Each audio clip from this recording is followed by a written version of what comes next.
ازيكم؟ ايه الاخبار؟ النهارده اول ظهور علني اخيرا على القناه مع الفيديو رقم 50. النهارده هنبدا حلقات مميزه ومختلفه عن كل حاجه فاتت. النهارده هنبدا نسافر مع بعض حوالين العالم كله. كل حلقه هناخدكم في جوله مختلفه لمكان جديد نكتشف فيها بلد جديده بتاريخها بثقافتها باكلها المميز، كمان مع بعض النصائح للي حابب يسافر هناك. واول محطه معانا النهارده واحده من اجمل الاماكن على وجه الارض، جزيره بالي في اندونيسيا، الجنه اللي كل الناس بتحلم تزورها. الرحلة بتاعتنا كل حلقة هنقسمها ل5 فصول. أول فصل هنتكلم فيه عن نظرة عامة عن البلد، موقعها، طقسها، تاريخها بشكل سريع وحجمها وعدد سكانها. تاني فصل هنتكلم فيه عن اللغة والدين ونعرف طبيعة الناس هناك عاملة ازاي. وتالت فصل هنتكلم فيه عن الثقافة والفن والأكل المميز عندهم. ورابع فصل هنتكلم عن الاقتصاد وهنتعرف على العملة وطبيعة الحياة اليومية هناك عاملة ازاي. وأخيرا الفصل الخامس هنتكلم عن أهم المعالم السياحية وإيه الأنشطة اللي تستحق التجربة. خليكم معانا لآخر الحلقة عشان في نهايتها هنسمعوا نصايح مهمة لأي حد ناوي يسافر هناك، زي ايه أفضل وقت للزيارة والتأشيرة ممكن تطلع ازاي. ما تنسوش الاشتراك عشان يوصل لكم الحلقات الجديدة، ويلا بينا نبدأ.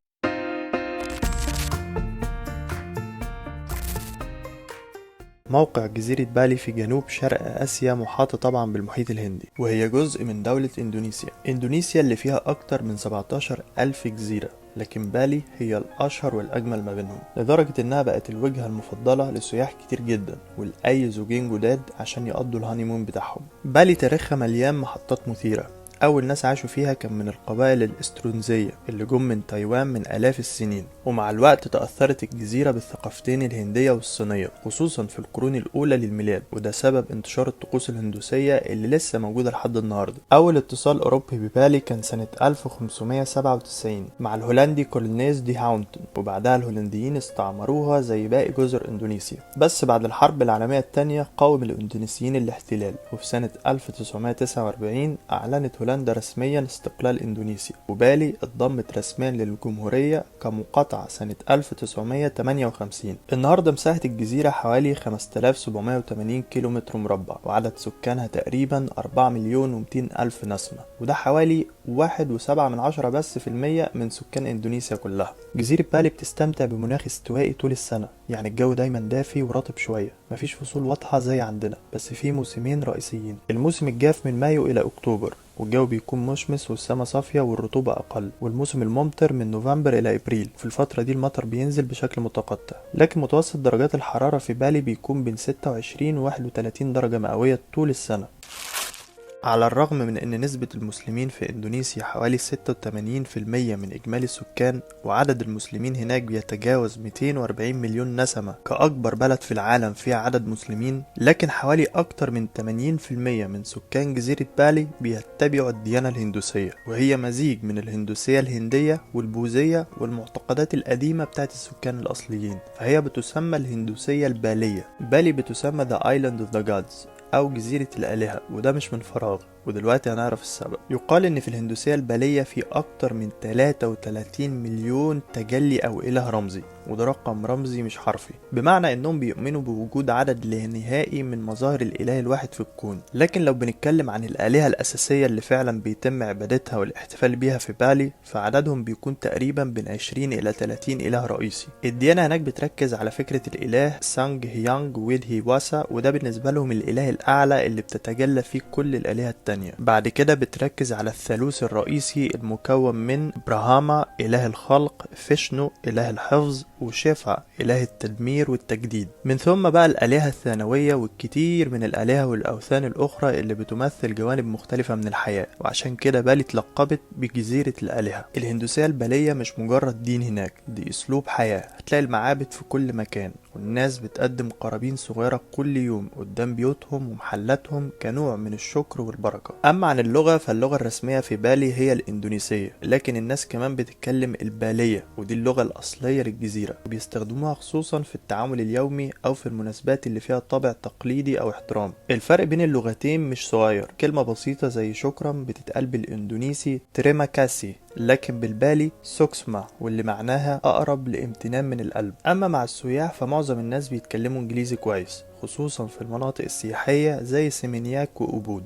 أما اللبس التقليدي فاللبس هناك مش مجرد شكل أو تراث، ده ليه معنى ديني وروحي. الستات بيلبسوا لبس أنيق جدا اسمه كيبايا، ودي بلوزة دانتيل بألوان زاهية، ومن تحت قطعة قماش طويلة اسمها كامن بتتلف حوالين الجسم، وبيكملوا الإطلالة بحاجة اسمها السلندنج، وده وشاح بيتربط على الخصر كرمز للانضباط والتوازن، وبيزينوا شعورهم دايما بالورد الطبيعي، خصوصا زهرة فرانجيباني. أما الرجالة فهتلاقيهم لابسين حاجة اسمها أودينج على الراس، وده غطاء تقليدي معمول بطريقة معينة بيرمز للنقاء والسيطرة على الفكر، وتحتها قميص أبيض بسيط جدا، وبرضه من تحت قطعة قماش طويلة اسمها كامن بتتلف برضه حوالين الجسم. اللبس هناك مش مجرد زينة، هو جزء من احترامهم الكبير للدين والتقاليد والانسجام مع الحياة والطبيعة.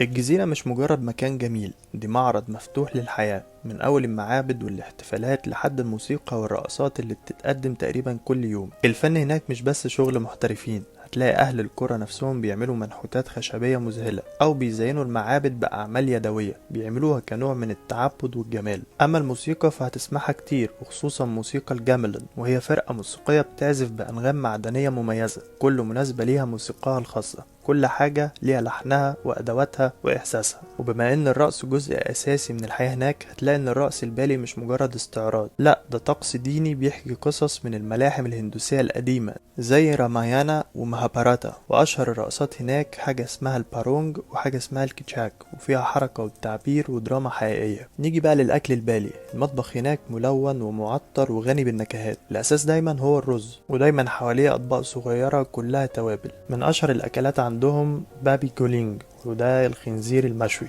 وده الطبق الأشهر هناك، بس طبعا مش مناسب للمسلمين. وفي وجبة اسمها بيبيك بوتوتو، ودي عبارة عن فراخ أو بط متبل بتوابل غنية جدا. وفي طبق اسمه ساتيه ليلي، وده نوع ساتيه مميز بيتعمل من لحمة مفروم أو سمك وجوز هند، وبيتشوي على عود من عشبة الليمون بدل الخشب. وأخيرا طبق اسمه نسير جامبور بالي، وده طبق شعبي معمول مع الرز وأكلات صغيرة من حواليه. وكده كده طبعا موجود هناك برضو مطاعم الفاست فود العادية اللي نعرفها زي KFC، ماكدونالدز، برجر كينج، وأكلهم حلال عادي. جزيرة بالي الاقتصاد فيها قائم بشكل رئيسي على الزراعة والسياحة، والعملة هناك اسمها الروبية الإندونيسية. بس خدوا بالكم الأرقام هناك كبيرة شوية، يعني مثلا الدولار الواحد بيساوي حوالي 16,000 روبية. فلو سمعت مثلا إن القهوة ب20 أو 30 ألف ما تتخضش، دي كده مش غالية. بالنسبة لتكلفة المعيشة، بالي بتعتبر معتدلة جدا مقارنة بدول كتير، يعني تقدر تعيش مرتاح بميزانية بسيطة نسبيا، وده السبب اللي خلاها جنة للناس اللي بيشتغلوا عن بعد أو الديجيتال نومادز، واللي عايشين وبيسافروا في نفس الوقت. الإيجارات هناك بتبدأ من بيوت بسيطة رخيصة لحد فيلات فخمة فيها حمامات سباحة خاصة وإطلالات رائعة. كل منطقة وليها طابعها الخاص. في العاصمة دمبسار مثلا، في مناطق زي كوتا وسيمينياك الحياة هناك سريعة أكتر، شواطئ وتسوق ومطاعم عالمية، فتلاقي فنادق مريحة وقريبة من كل حاجة زي مثلا هاريس هوتيل سيمينياك، واللي بتبدأ الأسعار فيه من حوالي 35 إلى 40 دولار في الليلة للغرفة الدبل أكيد. أما لو نفسك في تجربة مختلفة ومليانة هدوء وطبيعة، فإيبود هي المكان اللي مش هتنساه. تقدر هناك تاخد فيلا خاصة ببول وسط الغابة والطبيعة زي مثلا سماخايا فيلاز، ودي بتبدأ الأسعار فيها من حوالي 65 إلى 70 دولار في الليلة تقريبا. زي ما اتكلمنا على الأكل كمان، فهو مناسب لكل المستويات، من عربيات الأكل والمطاعم الشعبية اللي اسمها وارونج لحد كافيهات عالمية ومطاعم فخمة وسعرها ممكن يبقى غالي شوية. المواصلات كمان هناك لازم اقولك ان الفيسبا او السكوتر هي الملك. معظم الناس هناك سواء محليين او سياح بيتنقلوا بالفيزا، سهلة وسريعة وبتهرب من الزحمة اللي اغلب الوقت بتكون خانقة في اماكن زي كوتا وسيمينياك. ولو مش بتحب تسوق، عندك تطبيقات زي جوجاك وجراب، وتقدر تطلب منهم توصيل او اكل او حتى حاجات من السوق، وكله متاح. الناس اللي بتقضي يوم كامل في جولات سياحية ممكن يأجروا عربية مع سواق، وده متاح وسهل جدا هناك، خصوصا لو رايح اماكن بعيدة او جبلية. اما الحياة اليومية للشعب البالي فليها طابع مميز جدا. اليوم بيبدأ بدري جدا، واول حاجة بيعملوها اغلب السكان انهم بيقدموا القرابين اليومية الصغيرة اللي اسمها جانانج ساري، ودي عبارة عن سلال صغيرة كده فيها ورد ورز وبخور، وبيقدموها كشكر للآلهة. هتشوفها في كل حتة، على عتبة بيت، قدام محل، في العربيات، او حتى في نص الشارع. الناس هناك طيبة وودودة، والاماكن امان بشكل كبير جدا، الطبيعة حواليك في كل مكان.